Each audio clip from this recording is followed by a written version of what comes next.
has been an awakening. Have you felt it?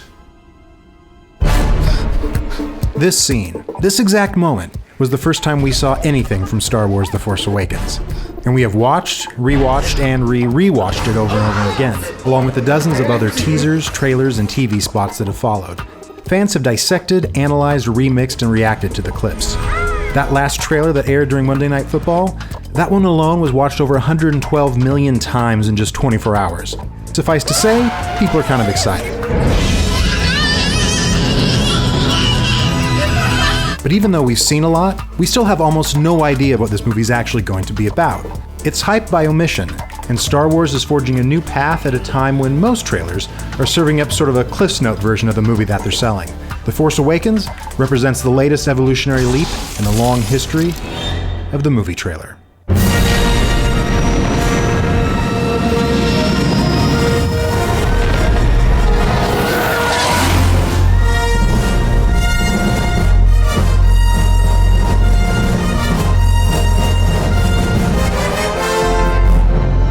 Somewhere in space, this may all be happening right now. This is the teaser trailer from the original 1977 version of Star Wars. And that voice, let's call him the voiceover guy. It's a big, sprawling space saga of rebellion and romance. When Hollywood's blockbuster era kicked off in the 1970s, voiceover guy explained plot details, introduced characters, and just generally sounded really fired up.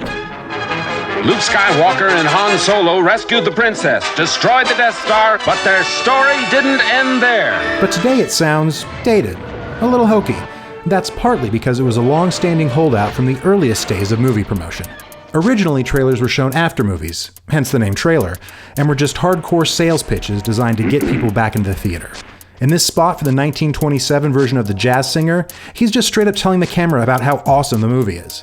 Now, these few little scenes that you have just seen only give you a vague idea of the rare treat that is in store for you when America's foremost entertainer makes his appearance here in The Jazz Singer. Voiceover Guy was an evolution of that same thing, explaining why a movie was the most amazing romantic tale of adventure to ever hit the silver screen. A human, revealing, soul-stirring story that instantly becomes the most discussed novel of modern literature. And while there were occasional exceptions, the familiar voiceover guy dominated trailers. Over time, maybe he got a little too familiar. In a world where the sun burns gold. In a world without gas. In a world that's powered by violence. In a world where owning a radio was strictly forbidden. In a time. In an age. In a city. In a land. In a world where both of our cars were totally underwater. We were in a world with a lot of voiceover.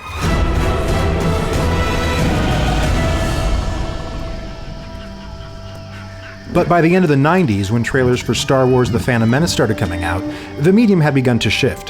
Voiceover Guy wasn't around as much, and more subtle title cards were in. The style was different too.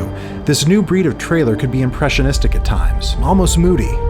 The Phantom Menace clips were more like mini-films in the old hard cells, turning trailers into fully realized dramatic experiences. You refer to the prophecy of the one who will bring balance to the Force. You believe it's this boy? If old trailers were promises of a movie to come, these could be enjoyed entirely on their own. And they coincided with the emergence of the perfect distribution platform, the internet. In 1998, sites crashed under the demand when a bootleg for the original Phantom Menace trailer made it online. The next day, Lucasfilm put out an official download, and more sites crashed. Now you have to remember, this was 1998. AOL was still a thing. Fans had to actually download the video to watch it, which meant they had to click a button and wait. And wait. And wait a little bit more. It wasn't pretty, but the trailer helped kickstart the idea of the internet as a video platform. Watching the trailer over and over again, fans could grow even more excited, dissecting what would happen with those big space battles, the new Jedi, and Darth Maul's crazy double lightsaber. Then, the movie came out.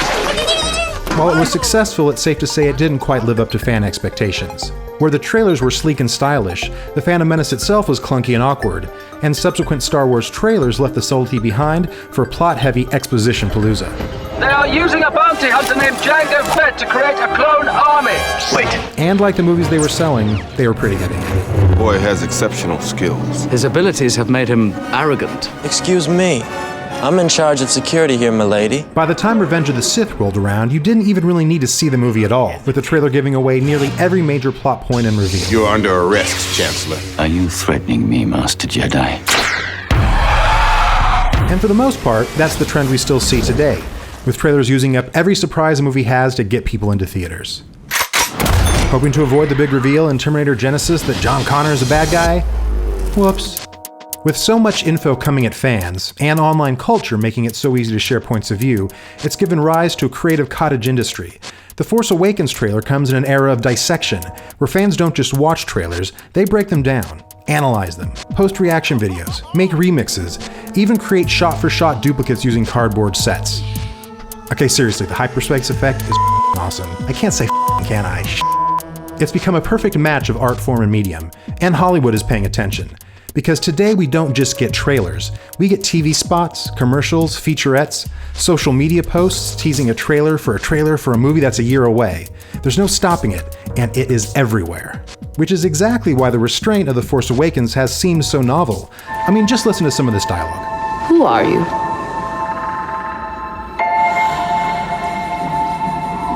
I'm no one. For the first time in years, we're actually being teased, and it's exciting. After being told way too much for way too long, audiences are desperate for a real surprise. And here's what's cool. With more blockbusters part of these huge expanded universes, there's less reason than ever for studios to give away plot or spoil a movie's secrets. Because you don't really need this. In a world when you have this, and this, and that one too. So will Star Wars change the way trailers are made forever? Possibly.